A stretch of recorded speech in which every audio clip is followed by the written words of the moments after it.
샬롬, 하나님의 말씀을 가까이 하는 여러분들에게 오늘도 하나님께서 주시는 은혜가 함께하기를 기도합니다.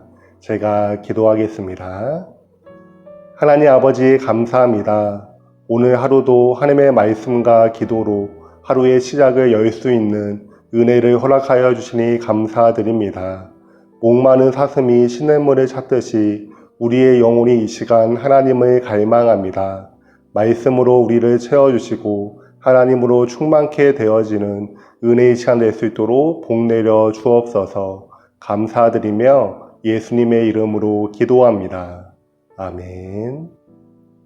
네, 오늘 말씀은 이사야 54장 1절에서 17절입니다.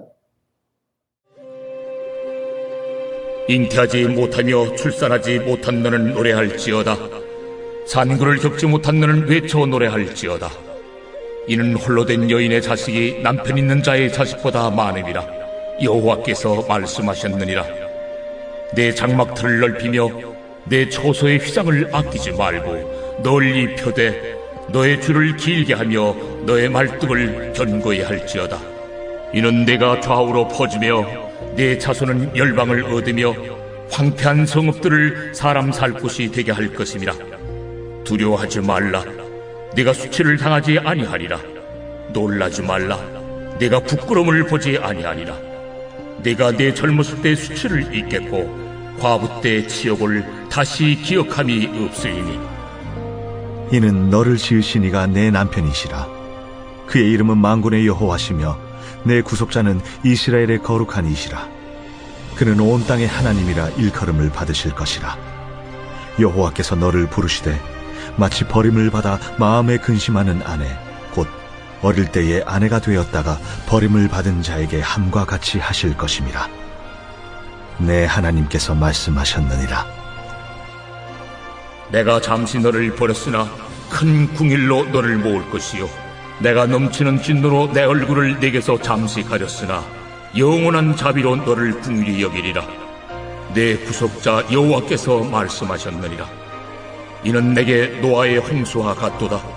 내가 다시는 노아의 홍수로 땅 위에 범람하지 못하게 하리라 맹세한 것 같이 내가 네게 노하지 아니하며 너를 책망하지 아니하기로 맹세하노니, 산들이 떠나며 언덕들은 옮겨질지라도 나의 자비는 내게서 떠나지 아니하며 나의 화평의 언약은 흔들리지 아니하리라. 너를 긍휼히 여기시는 여호와께서 말씀하셨느니라.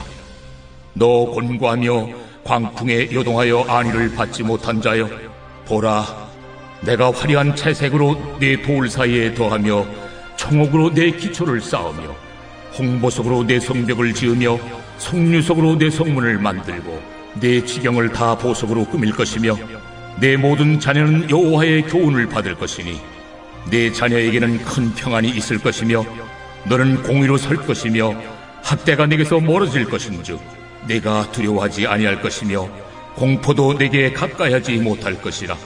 보라, 그들이 분쟁을 일으킬지라도 나로 말미암지 아니한 것이니 누구든지 너와 분쟁을 일으키는 자는 너로 말미암아 패망하리라. 보라, 촛불을 불어서 자기가 쓸만한 연장을 제조하는 장인도 내가 창조하였고 파괴하며 진멸하는 자도 내가 창조하였음즉 너를 치려고 제조된 모든 연장이 쓸모가 없을 것이라. 일어나 너를 대적하여 송사하는 모든 혀는 내게 정죄를 당하리니 이는 여호와의 종들의 기업이요 이는 그들이 내게서 얻은 공의니라.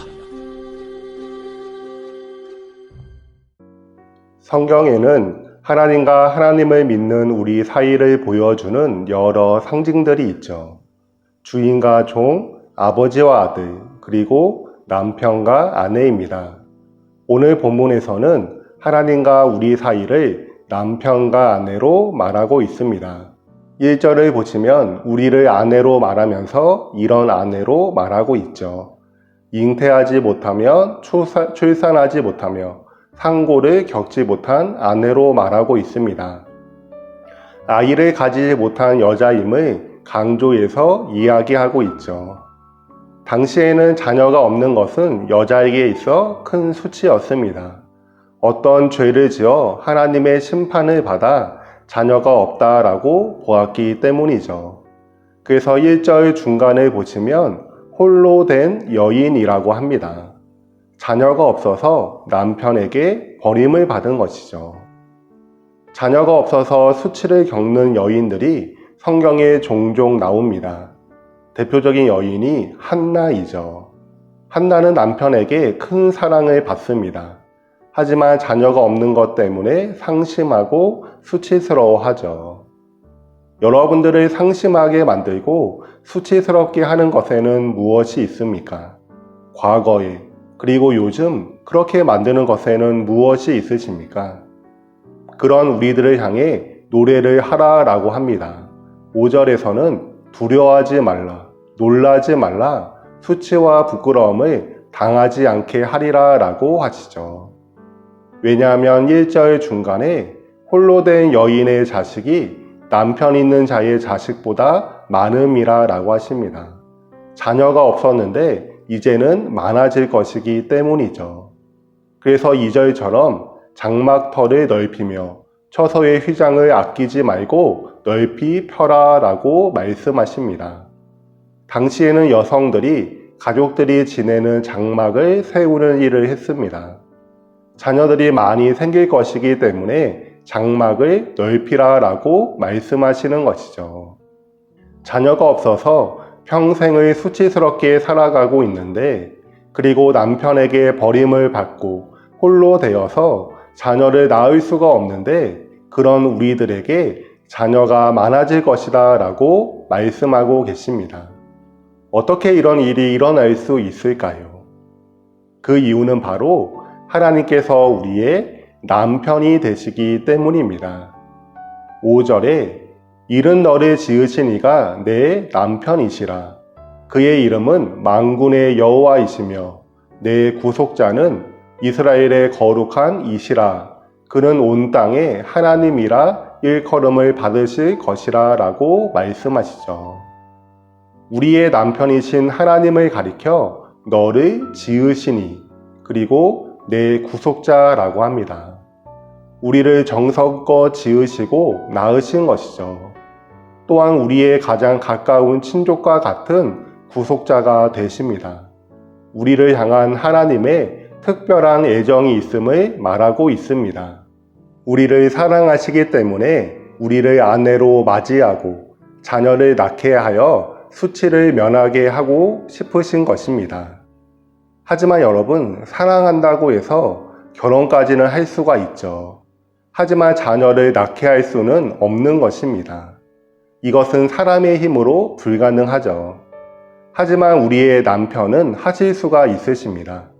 왜냐하면 5절에서처럼 만군의 여호와, 온 땅의 하나님이시기 때문이십니다. 우리의 남편이 되시는 하나님은 우리를 사랑하실 뿐만 아니라 전능하신 하나님이 되십니다. 그렇기 때문에 우리의 수치를 가릴 수 있으신 것이죠. 우리의 과거와 현재와 미래의 모든 수치를 가릴 수 있으시죠. 그렇다면 여러분, 우리에게 있어 수치는 무엇일까요? 여러분이 생각하시는 수치는 무엇입니까?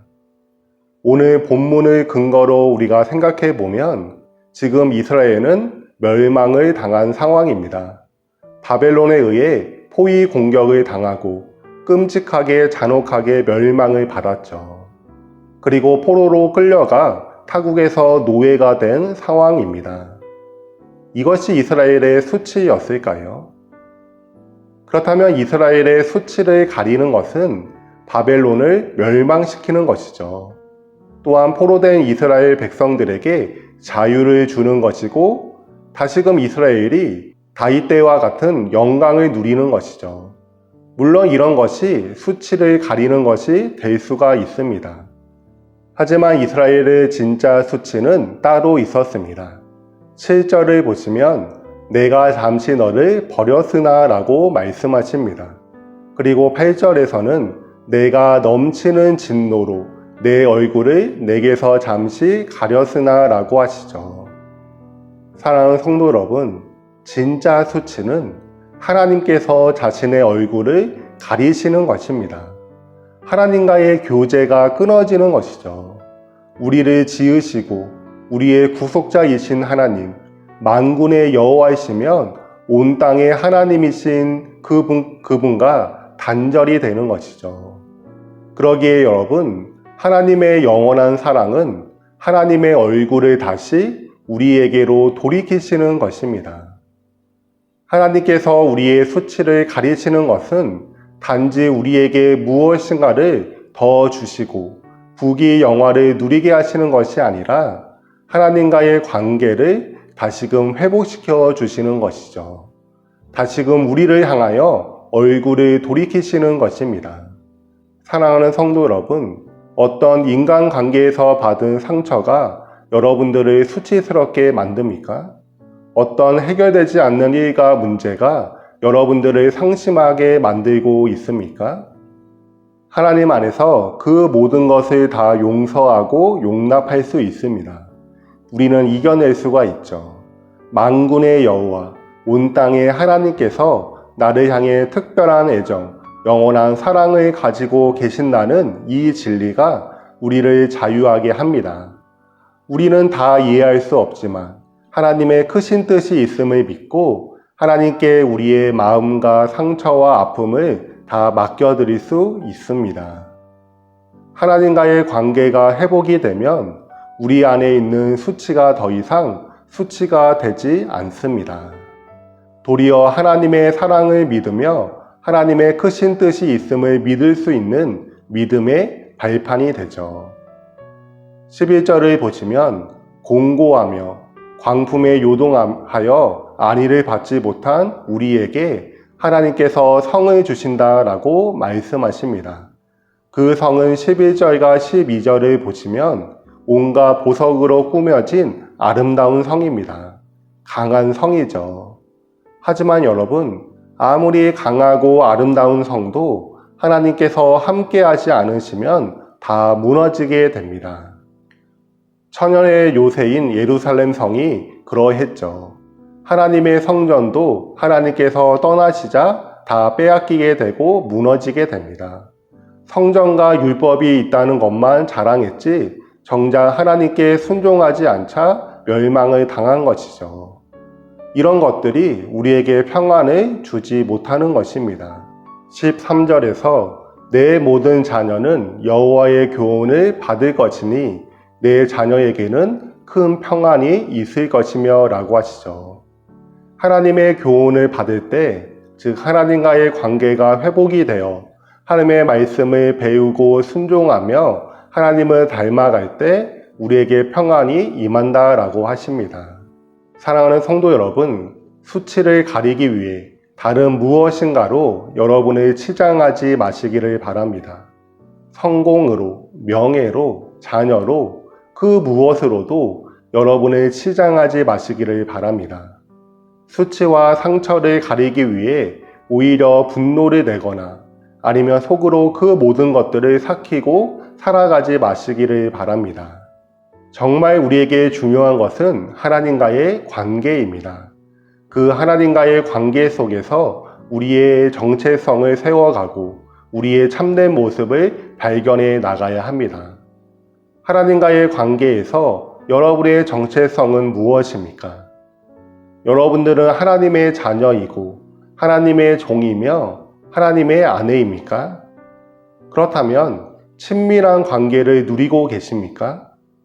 사랑하고 섬기며 순종하며 닮아가는 삶을 살아가고 계십니까?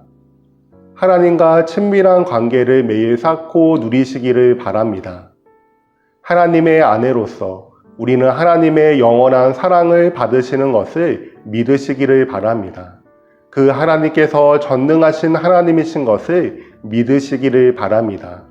우리의 남편 되시는 하나님과 친밀한 관계를 통해 하나님을 닮아가며 하나님 안에서 참된 자유와 평안을 누리는 우리가 되기를 예수님의 이름으로 소원합니다. 아멘. 네, 제가 기도하겠습니다. 하나님 아버지 감사합니다. 우리가 이 세상을 살아가는 동안 많은 수치와 상심과 그런 부끄러움 속에 우리가 살아갈 때가 있음을 고백합니다. 그 그 속에서 우리가 절망하고 낙심하고 우리 자신을 숨기고 또한 때로는 우리를 치장하며 살아갈 때가 있음을 고백합니다. 하지만 주님, 전능하신 하나님께서 우리를 사랑하신다라는 것을 우리가 믿으며 살아가기를 원합니다. 그래서 우리의 수치를 세상의 다른 것으로 꾸미며 숨기며 살아가는 것이 아니라 하나님 안에서 우리가 하나님의 아내이고 하나님의 자녀이며 하나님의 종이라는 사실을 기억하고 하나님 안에서 참된 자유와 평안을 누리는 우리의 삶이 될 수 있도록 인도하여 주옵소서. 하나님과의 친밀한 관계 속에서 날마다 우리의 정체성을 바르게 세워가게 하여 주시고 하나님을 닮아감으로 우리의 삶을 통하여 하나님의 모습이 드러날 수 있도록 주님 우리를 변화시켜 주옵소서.